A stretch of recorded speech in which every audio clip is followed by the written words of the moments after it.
পুলিশে ম্যানেজ করে নাও একটা কালচার আছে। আপনি পুলিশে একটা আমি অনেকগুলো অফিসারের সাথে কথা বলেছি, রিটায়ার্ড অফিসার, চাকরিরত অফিসার, তাদের সাথে কথা বলেছি।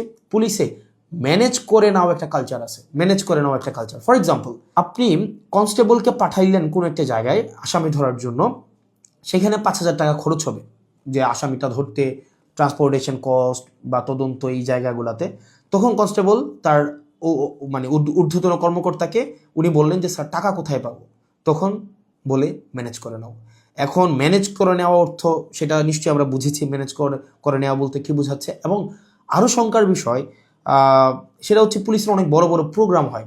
এই প্রোগ্রামে অনেক ক্ষেত্রে, সব ক্ষেত্রে না, কিছু কিছু প্রোগ্রাম আগে হতো, এখন বর্তমানে আছে কিনা এটা আপনারা জানাবেন। আগে এরকম নাকি হতো, পুলিশের অনেকেই জানিয়েছে এরকম নাকি হতো, একটা বড় প্রোগ্রাম হবে, এই প্রোগ্রামে দেখা যায় ঊর্ধ্বতন কর্মকর্তারা অধীনস্থ কর্মকর্তাদের ভাগ করে দিত যে খাবারের দায়িত্বটা তোমার, ডেকোরেশনের দায়িত্বটা তোমার, লাইটিং এর দায়িত্বটা তোমার।